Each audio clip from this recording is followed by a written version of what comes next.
Siapa di sini yang suka ikut tour and traveling? Angkat tangan silahkan, saya mau diajak tahun depan. Saudara kalau ikut tour itu senang ya. Ada tour-tour yang sampai mahal sekali, bisa sampai ratusan juta saudara. Tapi waktunya cuma sebentar, tapi orang rela bayar loh saudara. Tapi sebetulnya saudara, apa enaknya sih ikut tour itu? Kalau ikut tour itu siapa yang rencanain? Kita atau yang bikin tour? Bisa enggak kita bikin rencana sendiri di dalam tour? Enggak bisa kan ya? Kita bayar hidup kita untuk direncanakan sama orang lain. Kan enggak nyaman, betul kan ya? Kita makan diatur, kita tidur waktunya diatur, kita mau jalan-jalan belanja waktunya dibatasi. Pokoknya enggak boleh sampai terlambat, kalau sampai terlambat dimarahi, nanti ditinggal lah dan lain sebagainya.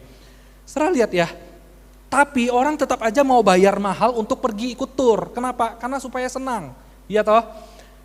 Lalu kemudian saudara, pernah enggak kita pikir begini, kalau kita ikut tur, bisa enggak tur itu mengalami kegagalan? Bisa enggak tur itu mengalami kecelakaan? Bisa enggak tur itu tidak sesuai rencana?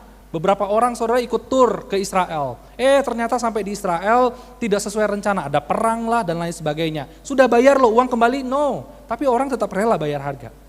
Nah saudara dikasih oleh Tuhan, kalau kita berani bayar harga untuk ikut tur, masakan kita tidak berani bayar harga untuk ikut rencana Tuhan yang sempurna dalam hidup ini?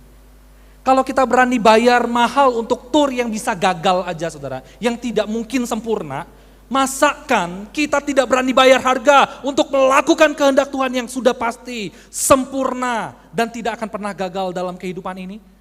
Nah saudara dikasih oleh Tuhan, melakukan kehendak Tuhan itu saudara, itu adalah tanda bahwa kita ini anak Tuhan. Jangan ngaku kita anak Tuhan kalau kita tidak pernah mau taat sama Tuhan. Jangan ngaku kita anak Tuhan. Saudara, lakukan kehendak Tuhan itu adalah tanda bahwa kita ini juga miliknya Tuhan. Dan kita cinta pada Tuhan. Saudara, melakukan kehendak Tuhan adalah tanda bahwa engkau dan saya sudah tumbuh rohaninya. Ada orang 30 jadi orang Kristen tapi tidak pernah tumbuh. Tidak pernah tumbuh. Nah, saudara, maka kita tidak boleh berhenti sampai di level jadi orang Kristen cuma cari Tuhan. Hari Minggu ke gereja, hari Minggu ke gereja, hari Minggu ke gereja, hari Minggu ke gereja, 30 tahun hari Minggu ke gereja masih sama. Gak boleh, kita harus moving saudara, dari mencari Tuhan, hidup dalam pertobatan dan melakukan kehendak Tuhan. Amin saudara-saudara. Nah Tuhan rindu itu terjadi dalam hidup kita, tentu jadi dalam satu kali, semua ini terjadi dalam proses. Selama kita hidup dalam dunia ini, Tuhan menuntut ketiga hal ini saudara, yaitu hidup mencari Dia, hidup dalam pertobatan, dan hidup melakukan kehendak Allah. Amin.